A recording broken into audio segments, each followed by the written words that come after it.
வணக்கம் என் விவசாயி சொந்தங்களே, நான் தான் உங்க கிராம விவசாயி பேசுறேன். இன்னைக்கு பாத்தீங்கன்னா ரொம்பவே அருமையான பதிவோட தான் நான் உங்களை பார்க்க வந்திருக்கேன். அதுக்கு முன்னாடி நம்ம சேனல்ல சப்ஸ்கிரைப் பண்ணாத பார்த்துட்டு இருக்கீங்கன்னா சப்ஸ்கிரைப் பண்ணிக்கோங்க. கூடவே பெல் ஐக்கான் ஆல்ல செட் பண்ணிக்கோங்க. அப்பதான் நம்ம தினமும் போடுற விவசாய வீடியோ உடனுக்குடன் நோட்டிபிகேஷனா கிடைக்கும். நீங்க ஒரு வீடியோ கூட மிஸ் பண்ணாம பார்க்கலாம். அது மட்டும் இல்லாம நம்ம வீடியோவை கடைசி வரைக்கும் ஸ்கிப் பண்ணாம பாருங்க. அப்பதான் நம்ம என்ன தகவல் சொல்ல வர்றதே உங்களுக்கு தெளிவா புரியும்.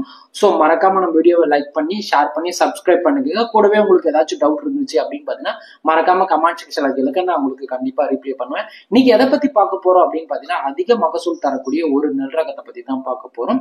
சோ அது என்ன நெல் ரகம் அப்படின்னு பாத்தீங்கன்னா ஆடுதுறை ADT 37 சொல்லக்கூடிய இந்த குண்டு நெல் ரகத்தை பத்தி தான் பார்க்க போறோம். சோ வாங்க டீட்டெயிலா பார்த்துடலாம். சோ இது என்ன நெல் ரகம் அப்படின்னு பார்த்தா ஆடுதுறை ADT 37 சொல்லக்கூடிய ஒரு குண்டு நெல் ரகங்க. இதனோட வயது பாத்தீங்கன்னா 105 நாள்ல இருந்து ஒரு 110 நாளுக்குள்ள உங்களுக்கு அறுவடைக்கு வந்துடும். இது பாத்தீங்கன்னா ஒரு குறுகிய கால நெல் ரகம் தான், அதிக மகசூல் தரக்கூடிய ஒரு நெல் ரகம். விதை நெல் அப்படின்னு பாத்தீங்கன்னா ஒரு ஏக்கருக்கு நடவு செய்வதற்கு 30 கிலோல இருந்து 35 கிலோ விதை நெல் இருந்தாவே போதுமானது. இது குண்டு நெல்ன்றதால அதிகமாக விதை தேவைப்படும்.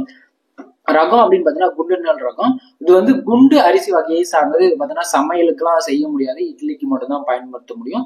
சோ இது நிலத்து வெட்டி எப்படி நடலாம் அப்படின்னு பாத்தீங்கன்னா நீங்க கை நடவா இருந்தாலும் சரி, மிஷின் நடவா இருந்தாலும் சரி, ஒரு 18 நாள்ல இருந்து 25 நாளுக்குள்ள நீங்க புடுங்கி நட்டீங்கன்னா உங்களுக்கு நல்ல மகசூல் கொடுக்கும். ஒரு ஏக்கராவுக்கு 50 முதல் 55 மூட்டை வரைக்கும் நீங்க மகசூல் பெறலாம். வளர்ச்சி அப்படின்னு பாத்தீங்கன்னா 120 சென்டிமீட்டர்ல இருந்து ஒரு 125 சென்டிமீட்டர் வரை உயரம் வளரக்கூடிய தன்மை பாத்தீங்கன்னா இந்த நெல் ரகத்திற்கு இருக்கு.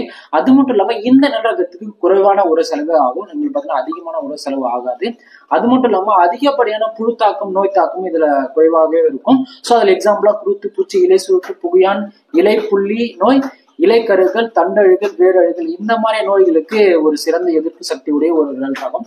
அது மட்டும் இல்லாம இதை நடவு செய்யும் பட்டம் அப்படின்னு பாத்தீங்கன்னா அனைத்து பருவங்களிலும் இது பயிர் செய்யலாம். அதாவது சம்பா பட்டம், பின் சம்பா, தாளடி, நவரை, சொர்ணவாரி, குருவை ஆகிய பருவங்களுக்கு இந்த நெல் ரகத்தை நீங்க அதிகப்படியாக பயிர் செய்யலாம், எந்த ஒரு பிரச்சனையும் கிடையாது. அதிக பனிப்பொழிவிலும் இந்த நெல் நல்ல மகசூலை தரும். அது மட்டும் இல்லாம அதிக வெயில் காலங்களில் இந்த நெல் ரகம் பாத்தீங்கன்னா அதிக மகசூல் தரும். அதனோட இயற்கை பண்பே பாத்தீங்கன்னா வறட்சியை தாங்கி வளரக்கூடியது. அது மட்டும் இல்லாம பனிகளையும் தாங்கி வளரக்கூடியது. அதிக மழை பொழிவு காலங்களிலும் இந்த நெல் ரகம் பாத்தீங்கன்னா அதிக மகசூலை கிடைக்கும். நல்ல ஒரு சிறந்த ஒரு நெல் ரகம்னு கூட சொல்லலாங்க.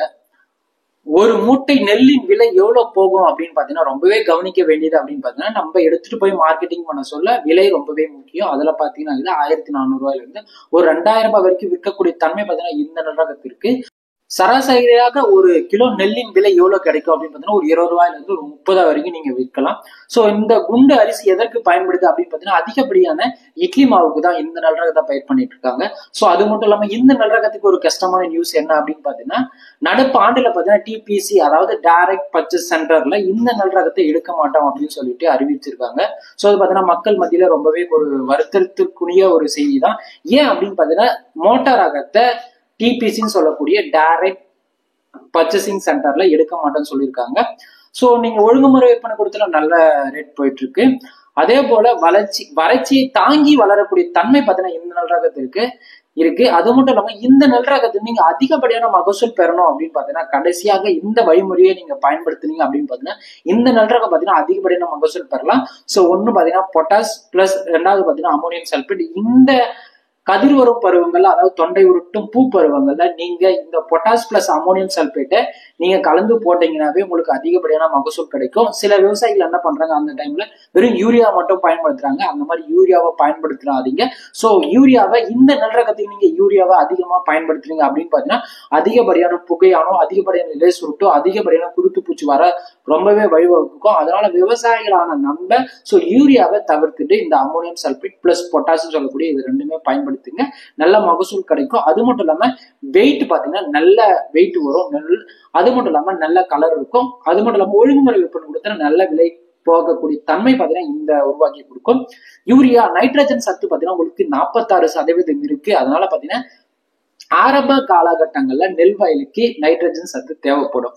சோ அதாவது இந்த 15 to 25 to 30 நாளுக்குள்ள இந்த நைட்ரஜன் உரங்கள் அதாவது யூரியாவை நீங்க பயன்படுத்தலாம்.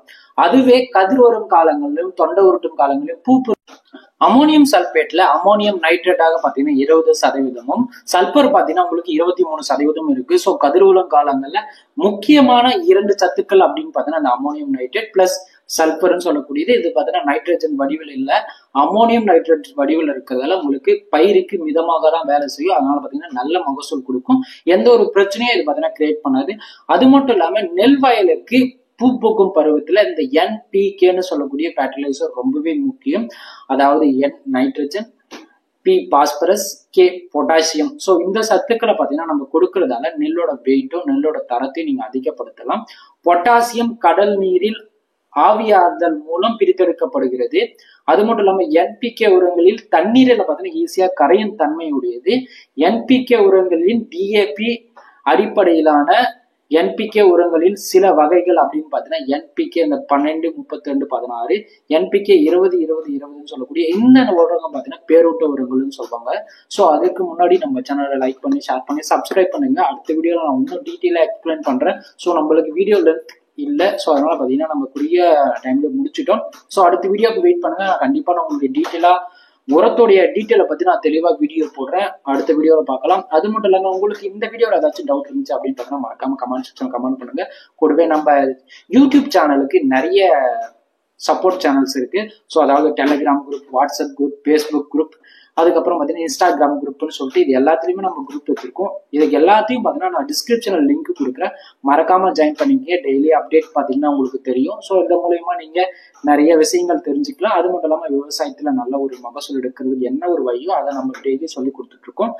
அடுத்த வீடியோவில் சந்திக்கிறேன். டாடா பாய்.